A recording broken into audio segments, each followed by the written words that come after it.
Sekalian, Assalamualaikum warahmatullahi wabarakatuh. Terima kasih atas kehadirannya. Saya mewakili keseluruhan pemerintah, mewakili kabinet yang dipimpin oleh Presiden Republik Indonesia Bapak Joko Widodo. Malam ini akan menyampaikan pernyataan pemerintah terkait dengan kondisi politik dan keamanan pasca pengesahan Undang-Undang Cipta Kerja oleh DPR dan pemerintah pada tanggal 5 Oktober 2020 yang lalu. Saya ingin memberi pengantar dulu bahwa Undang-Undang Cipta Kerja itu dibuat untuk merespons keluhan masyarakat dulu bahwa pemerintah itu lamban di dalam menangani proses perizinan berusaha, peraturannya tumpang tindih dan sebagainya. Itu dulu. Oleh sebab itu lalu dibuat undang-undang yang sudah dibahas lama. Di DPR itu semua sudah didengar, semua fraksi ikut bicara. Kemudian pemerintah sudah berbicara dengan semua serikat buruh berkali-kali di kantor ini, kantor Menko Polhukam, dan di kantor Menteri Perekonomian, kemudian pernah di kantor Menteri Tenaga Kerja. Jadi sudah bicara sebenarnya dan sudah mengakomodasi, meskipun tidak 100% dari hasil diskusi itu ditemukan jalan tengah akomodasi. Sehingga tepatnya tidak ada satu pemerintah pun dimanapun di dunia ini yang mau menyengsarakan rakyatnya dengan membuat undang-undang yang sengaja untuk itu. Yang kedua, isinya.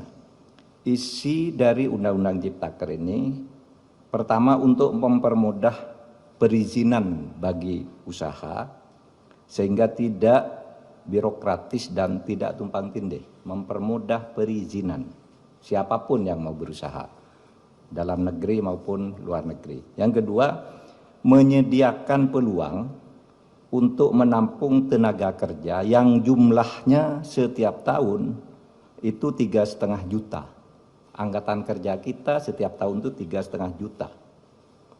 Dengan 82% tingkat pendidikannya di bawah SMP, sehingga tidak adaptif sebenarnya, belum siap untuk bekerja di bawah IT, ya. Mereka ini pekerja-pekerja yang hanya ijazahnya SMP, SMK ke bawah.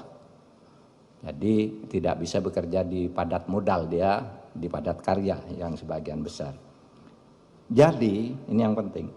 Undang-undang ini bukan hanya untuk buruh yang sekarang banyak berdemo. Ini justru lebih untuk mereka yang belum bisa menjadi buruh.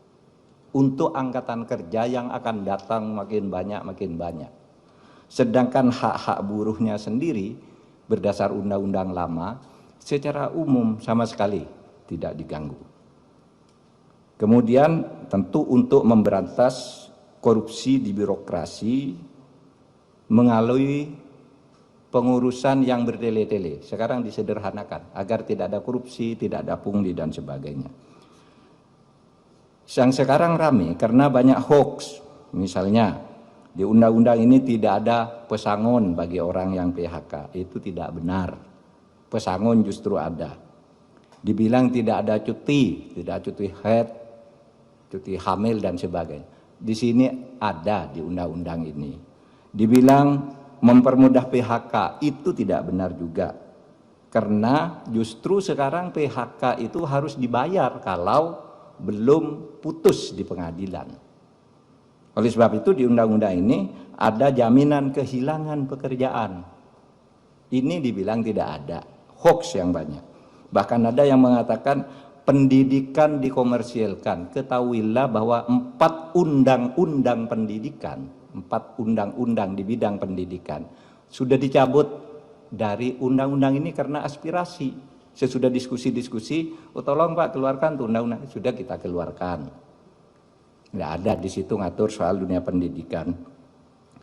apalagi mengkomersilkan. Di situ dunia pendidikan hanya diatur di dalam pasal 65 yang justru mempermudah bahwa pendidikan itu adalah lembaga nirlaba, bukan lembaga usaha, bukan lembaga komersil. Ini ditegaskan justru di undang-undang ini, malah dibalik di dalam berita-berita yang hoax itu. Oleh sebab itu, melihat perkembangan situasi itu, pemerintah mengajak mari kita semuanya menjaga Kamtibmas, keamanan dan ketertiban masyarakat, semua harus kembali ke posisi tugas menjaga negara masing-masing, pemerintah, rakyat atau masyarakat, dan civil society. Mari bersama-sama ke posisi masing-masing untuk menjaga keamanan masyarakat, dan untuk itu pemerintah menyampaikan pernyataan sebagai berikut. Pernyataan pemerintah terkait dengan kondisi politik dan keamanan pasca pengesahan Undang-Undang Cipta Kerja oleh DPR dan pemerintah pada tanggal 5 Oktober 2020 yang lalu. Selamat malam, mencermati perkembangan yang terjadi di lapangan terkait dengan penyampaian aspirasi tentang Undang-Undang Cipta Kerja dalam berbagai bentuknya di sejumlah daerah. Maka demi ketertiban dan keamanan di tengah-tengah masyarakat, pemerintah menyampaikan hal-hal sebagai berikut. 1. Undang-Undang Cipta Kerja dibentuk justru untuk melaksanakan tugas pemerintah dalam membangun kesejahteraan masyarakat melalui penciptaan lapangan kerja yang semakin banyak, perlindungan terhadap buruh, penyederhanaan birokrasi, dan kemudahan berusaha, serta untuk melakukan pemberantasan korupsi dan pungli, dan pencegahan tindak pidana korupsi lainnya. Yang kedua, pemerintah menghormati kebebasan berpendapat dan menyampaikan aspirasi terkait dengan Undang-Undang Cipta Kerja, sepanjang semua itu dilakukan dengan damai, menghormati hak-hak warga yang lain, dan tidak mengganggu ketertiban umum. Yang ketiga, pemerintah menyayangkan adanya aksi-aksi anarkis yang dilakukan oleh massa di tempat-tempat tertentu dengan merusak fasilitas umum, membakar, melukai petugas, dan juga menjarah. Tindakan itu jelas merupakan tindakan kriminal yang tidak dapat ditolerir dan harus dihentikan. 4. Tindakan merusak bangunan fasilitas umum dan serangan secara fisik terhadap aparat dan warga masyarakat merupakan tindakan yang tidak sensitif atas kondisi yang dialami oleh rakyat yang sedang berjuang melawan pandemi COVID-19 dan juga kondisi ekonomi yang sedang sulit.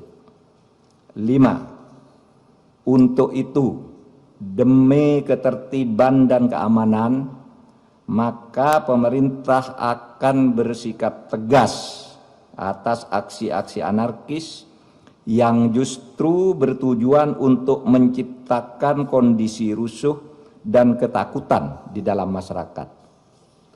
6. Selain berdemonstrasi dengan tertib dan tidak melanggar hukum, ketidakpuasan atas undang-undang tersebut bisa ditempuh dengan cara yang sesuai dengan konstitusi, yaitu dengan menyalurkannya dalam proses pembuatan peraturan pemerintah, perpres, permen, perkada sebagai delegasi perundang-undangan.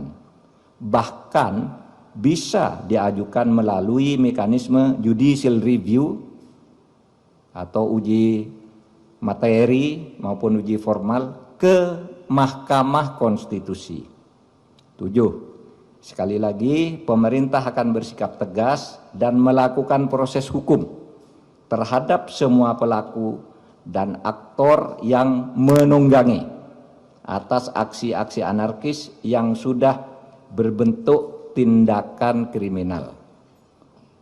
Saya ulangi, 7. Sekali lagi, pemerintah akan bersikap tegas dan melakukan proses hukum terhadap semua pelaku dan aktor yang menunggangi atas aksi-aksi anarkis yang sudah berbentuk tindakan kriminal. Ditandatangani oleh Muhammad Mahfud MD selaku Menko Polhukam, Muhammad Tito Karnavian selaku Menteri Dalam Negeri, Budi Gunawan selaku Kepala Badan Intelijen Negara, Marskal TNI Hadi Cahyanto selaku Panglima TNI, dan Jenderal Polisi Idham Aziz sebagai Kepala Kepolisian Republik Indonesia. Demikian, terima kasih. Assalamualaikum warahmatullahi wabarakatuh.